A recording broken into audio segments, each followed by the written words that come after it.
Availability and access to PGDP inclusive primary care, existing din yan.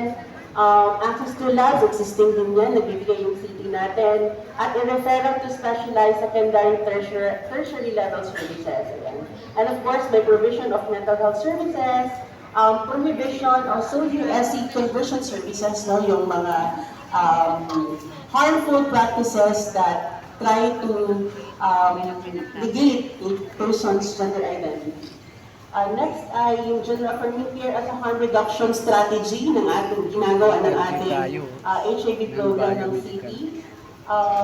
Next ay inclusive na gender affirming care para sa ating persons with disability na mga trans.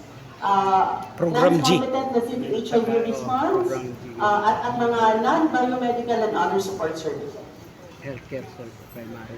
Basta may first sa mitang primary. Ayan, at saka daanan na lang natin sa problem solution matrix, no?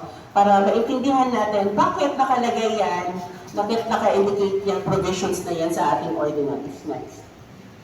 So, pinakauna ay nilalakad na kailangan mag-establish ng QC STARS ordinance. So, andyan. Bakit? Because there is still a lack of gender affirming care in the city and kailangan iyon na merong mandato yung ating mga implementers, no, yung ating government to do so.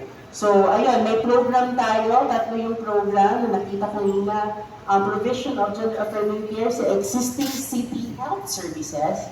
Ang pangalawa ay yung access to labs, and then yung third ay referral to specialized services, yung secondary and tertiary level of services. Dahil nga may lack of mental health services, hindi inclusive to trans people, ito yung mandate na nagpo-provide, yung Article 4 Program B na kailangan din na ma-expand yung ating existing mental health services to trans people. This is the provision.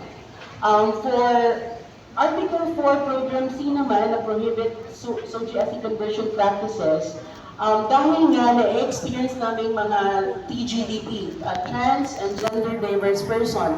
Yung iba kasi hindi pa nag-identify as trans, no? So we call them as gender diverse, no? At nasasubject kami to pinapainom kami ng gamot para to convert nga, ay kailangan daw hindi na namin ma-identify yung aming gender identity. So, ito yung nagre-reinforce, no? Nag-reinforce sa batas na kailangan yung ating mga health service providers will not do so harmful SOGSC conversion practices. For Article 4 Program B naman ay ito yung harm reduction strategy for transitioning young TGDP. Actually, this is a contentious matter, no? Dahil nga sa ating batas ay pinoprotektahan ng ating mga kabataan.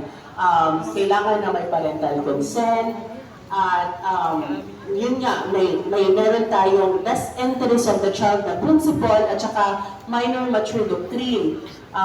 Kailangan lang, no, galing sa wisdom ng ating Committee on Health kung ano yung inigawad nila para ano talaga ang mukha or program specific to young, transgender, and gender diverse person.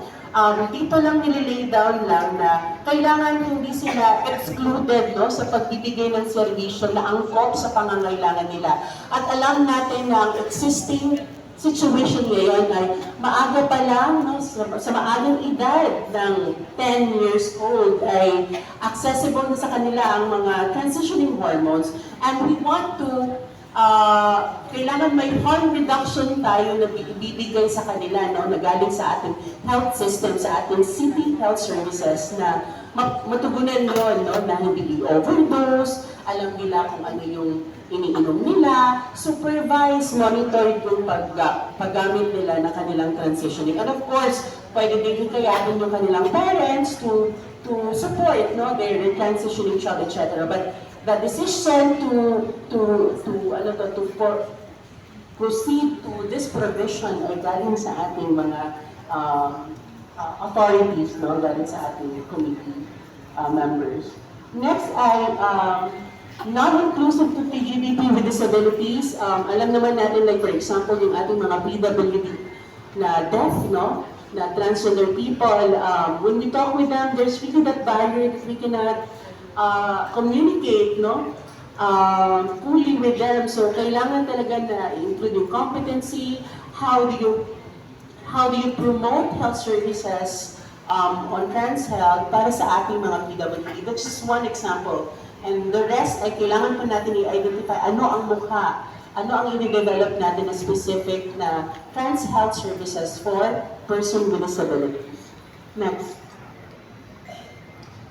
For ating Article 4, Program F naman, ay existing ang ating HIV response. Included sa response naman ng ating HIV program ang transgender and gender diverse clients. Kailangan lang i-improve, no? There's a need na, kaya dahil nga galing tayo sa gender binary na attitude at saka biases, ay di natin natutugunan kung ano yung unique health needs ng ating mga clients sa kanilang